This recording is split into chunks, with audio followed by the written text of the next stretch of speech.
Halo semuanya, kami dari kelompok 7 kelas 8G. Kami akan mewawancarai orang tentang penggunaan QRIS. Perkenalkan, nama saya Talita Dafara Mifa. Nama saya Saina Umahira Subagja. Nama saya Sinan Febria Jasina. Nama saya Tristan Ali Pratama. Selamat menyaksikan. Assalamualaikum. Perkenalkan, nama aku Saina dari kelas 8G. Ibu, aku mau tanya-tanya tentang QRIS. Boleh? Boleh. Sebelumnya perkenalin dulu dong, nama ibu siapa? Nama Ibu Bulia Farida. Udah itu aja. Oke.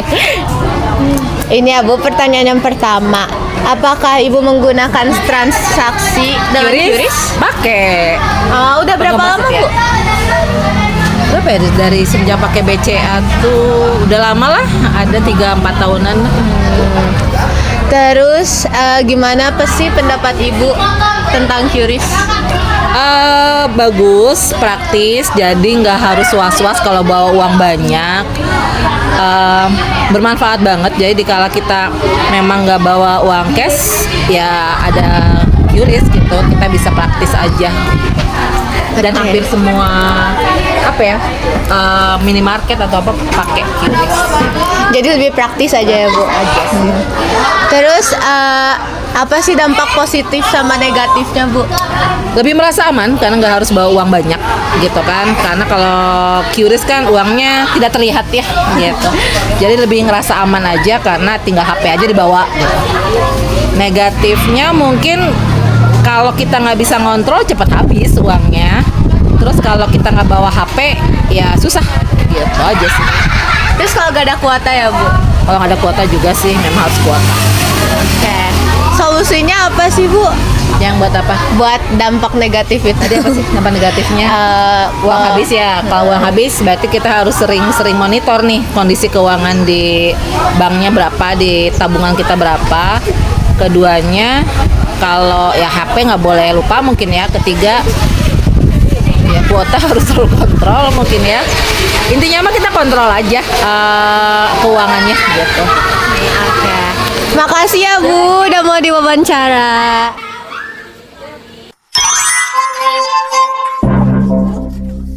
Siapa? Nama aku Yara Ayumi dari kelas 8E.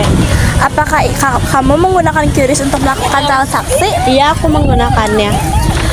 Sudah berapa lama menggunakannya? Sudah sekitar 2 tahun sih pakainya. Bagaimana pendapat kamu dengan adanya QRIS? Sangat membantu ya untuk melakukan transaksi. Dampak positif dan negatif dari QRIS ya apa? Kalau dampak positif itu kita lebih memudahkan ya untuk bayar-membayar. Terus juga kayak efisien gitu. Dan dampak negatifnya itu kayak kalau nggak ada kuota kita bakal susah gimana bayarnya gitu lah. Apa solusi dari dampak negatif tersebut? Solusinya kayak cukup menyediakan banyak kuota aja gitu biar nggak ini, dan juga ya kayak gitu lah. Terima kasih. Iya. Dari Pratama, saya ingin mewawancarai Ibu. Yang pertama, apakah Ibu menggunakan QRIS untuk melakukan transaksi? Iya, pakai. Yang kedua, sudah berapa lama menggunakan QRIS Ibu? Udah lama ya, kayaknya semenjak QRIS bisa digunakan udah dipakai sih. Bagaimana pendapat Ibu dengan adanya QRIS?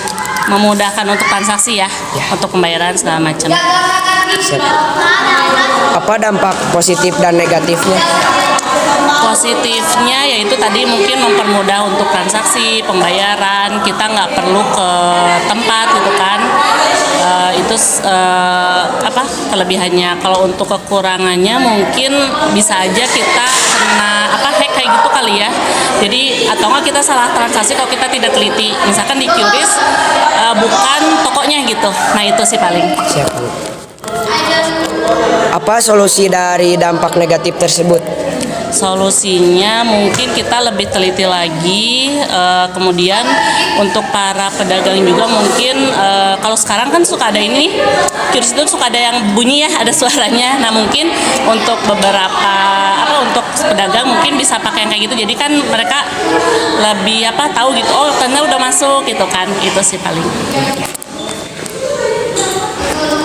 Ya segitu aja ya Bu. Terima kasih Bu. Sama-sama.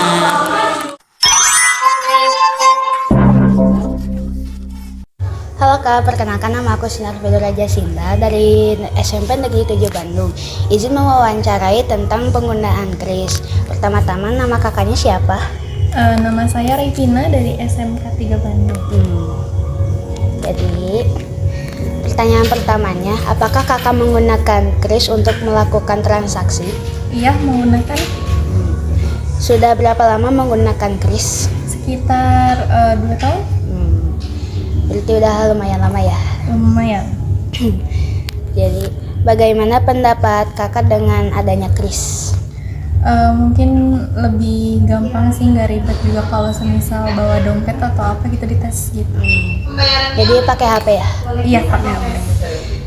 Terus, apa dampak positif dan negatifnya? Kalau dampak positifnya mungkin yang tadi lebih gampang juga, gak ribet bawa-bawa di kantong gitu, nggak harus penuh-penuh. Cuman kalau dampak negatifnya mungkin takut krisnya palsu atau penipuan gitu.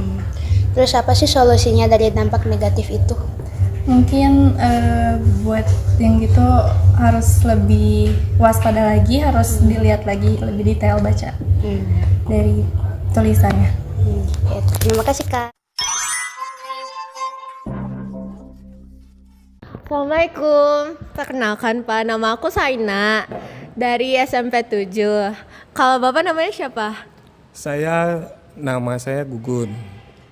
Oke. Sebelumnya Bapak bersedia nggak kalau misalkan diwawancara tentang kegunaan QRIS, penggunaannya? Oke, boleh. Boleh. Yang pertama, apakah Bapak menggunakan QRIS? Menggunakan kris, cuman kadang-kadang juga cash juga sih. Berarti tergantung situasi. Tergantung situasi. Kalau ada QR code, ya saya pakai.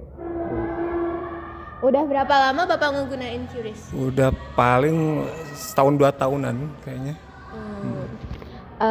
Gimana sih pendapat Bapak gitu tentang adanya QRIS? Kalau adanya kris, menurut saya sih bagus. Soalnya kalau misalkan tidak bawa cash, terus kalau nggak ada kembalian si penjualnya, kita bisa menggunakan QRIS dengan gampang, tinggal scan, transaksi bayar gitu. Udah. Apa sih dampak positif sama negatifnya gitu buat Bapak? Kalau dampak positifnya itu jadi mempergampang transaksi. Terus sama kalau misalkan ada di saldo tuh ada enggak lurus ya, misalkan ada sekian ratus, sekian ribu, sekian itu bisa dipakai gitu. Kalau Jadi dampak bisa negatifnya? Kalau dampak negatifnya kayaknya kalau misalkan dipastikan QR code-nya itu benar si agen tersebut namanya, kecuali misalkan kayak misalkan sumbangan tuh bisa digunakan buat penipuan, dia menempelkan QRIS yang palsu gitu. Jadi buktinya gitu ya? Buktinya ditipu. dipastikan lagi penerimanya itu. Terus solusinya gimana dong Pak? Solusinya harus dicek ulang sih, maksudnya si penerimanya itu benar nggak gitu. Oke. Makasih ya Bapak udah mau diwawancara. Iya.